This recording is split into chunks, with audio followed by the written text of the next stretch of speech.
remember it was the night between 5th and 6th May. All the lawyers, they started their journey on 5th May 9 a.m. and they reached here at 6th May 9 a.m. again, I think. So it was like 26 hours, 24. From where to where?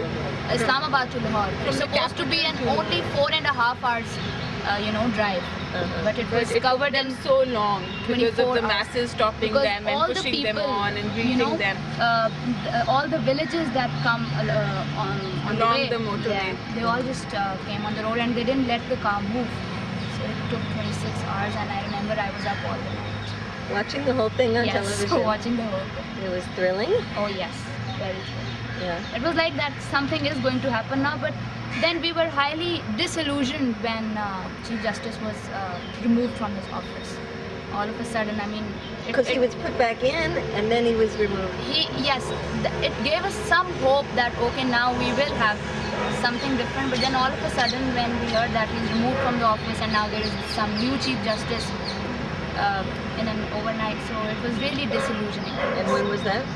That was when emergency was imposed. What was the date? November 3rd. November 3rd. And are you interested in the elections or you think they should be boycotted? I think they should be boycotted. They should be boycotted. Why?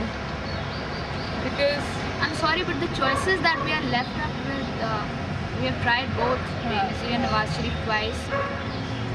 It really doesn't matter. Somehow we have this feeling that it's all pre-planned. Who's doing the planning?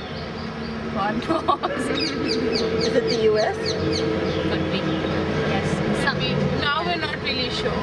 Yeah. But initially we thought that it is the US that's behind everything. But now maybe the domestic situation has become so uncertain that,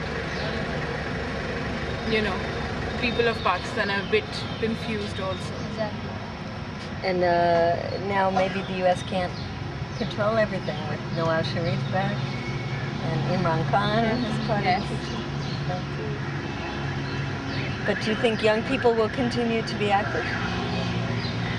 No, actually, they are really indifferent. Yeah. I find majority of the young lot pretty indifferent. In fact, if I just look at my class, I am the only one very, active in politics and what's up. They are least bothered. They hardly know even the names. Who is this? They have a very indifferent sort But of that is just like a niche. That is just like a very small segment of our population. But Please connect by on and the- large, people who have their parents or their brothers and sisters directly involved or directly who have been abused by the government, I think they are very active and they want to raise their voice. Especially students of Punjab University, they are really active. I mean, they really made it a point to make sure that Imran was released, because there was like no hope for Imran because he was in jail for a year, for a week, and I think it's just a small segment that is not concerned. But generally, people of Pakistan these days, thanks to the media also, it's really geared up all the people to come forward also. And that must be one of the reasons that the government cracked down on the media. Did you ever watch GOTV? Yeah. You liked it? I still have access to it through internet. How about you? They've started the online transmission. I watched Geo also, but I mean, I don't know whether I should be saying this or not, but I did get this feeling that Geo was sensationalizing a lot also. So I thought that it was asking for trouble in one way or the other, because I knew it like sooner or later the government is going to suspend it. Somehow I never got the feeling that any of the media channels is biased. I don't know. I thought they were pretty, I mean, they were just reporting the facts. Yes, a bit of sensationalizing, as she put it, but still, they're not biased for sure. Well, if sensationalizing was a reason for crackdown in the U.S., the media sensationalizes everything. Everything. Exactly. And is very biased. Oh yeah? Yeah, especially television. Media is still in its infancy stage in Pakistan. Although print journalism has been established for the last 50-55 years, but as far as television and internet, they're still in their infant stages. And I personally feel that somehow they didn't really abide by the rules and the regulations of what the media authority, the Pakistan Electronic Media Authority, PEMRA, that has laid down. So maybe that is why it interfered with the government's stance also on what should be aired. And they want societies in the Middle East that are going to be allies not only of the U.S. but of Israel.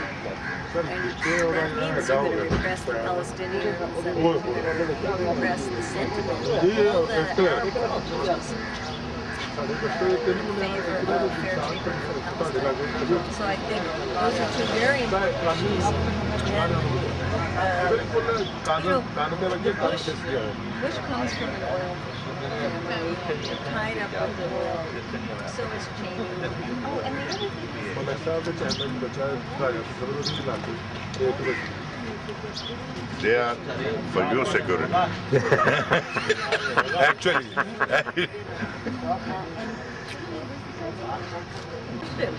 How come Americans are so quiet, realizing that there's such a strong Jewish lobby in Washington? How come they're so quiet and they're, fulfilling the interests of a third country instead of, not realizing that their country is getting such a bad image on the whole, in the whole world also? what do you think? I don't Answer know. your I'm question. asking. No, I want you to answer the question. Well, it's portrayed to the Americans through the media that Israel is good, Palestine is bad, Israel is good, Arab world is bad, and that we in the U.S. are good, and we are allied with the good people against the bad people. And the bad people are terrorists, and the bad people are against the good people. And so it's put in this very simple kinds of terms. And the American people, most of them, are very ignorant, really, even though we have public education system and everything. The media really keeps people ignorant. I mean, to this day, over 30% of the Americans believe that Saddam Hussein was involved in the terrorist attack on September 11th. So you keep people in ignorance, and they will believe a very simplistic view of the world. I mean, I know people who say to me, the only solution is just let's bomb the Middle East, bomb them all, because they're all bad people. And they would think Pakistan is part of the Middle East, But in media studies, we were taught critical discourse analysis, and we studied Van Dyke also. And his theories are all how media portrays as we are the in-group and the out-group, like Americans are the in-group and the Arabs are the out-group, and we are good and they are bad, us versus them. So this the categorizing and the terminology that is used in media, only a very small set of people can realize how they are indirectly trying to frame the wrong kind of people, or the right kind of people into wrong situations. And when you get this kind of impression out of American media, do you think it makes it difficult if your government is truly trying to fight terrorism? It makes it more difficult or easier? I think it makes it more difficult to fight terrorism, no? I'm sorry. I would think so, if they're trying to keep portraying you as being, the bad side or something. Exactly. And sooner or later, we're like taken in with the flow. We don't even know whether we are the terrorists or we're not the terrorists. Exactly, we question ourselves. Is it the true side? It creates a lot of confusion. Well, and then what do you think about the America's pushing this government to crack down on terror? How is that seen within Pakistan? I think this whole thing has just divided the country greatly. And once a country is divided, it does not have a united front on anything, on either the international, the politics, the international politics, or the local politics. I mean, things that are happening in Swat, like innocent kids being bombed, by our own people fighting their own brothers. I mean, how bad a situation can get than this? Like Swat is like one of the most, the people are so peace-loving and they're harmless, and it's like a tourist resort, it's like that kind of a place. But there's so much bloodshed going on there, and the sad part is that our media is not giving any coverage because again the government has suspended most of the channels, and we're not allowed to see, the public at large is not allowed to see what is the real situation in Swat also. And do you think the U.S. government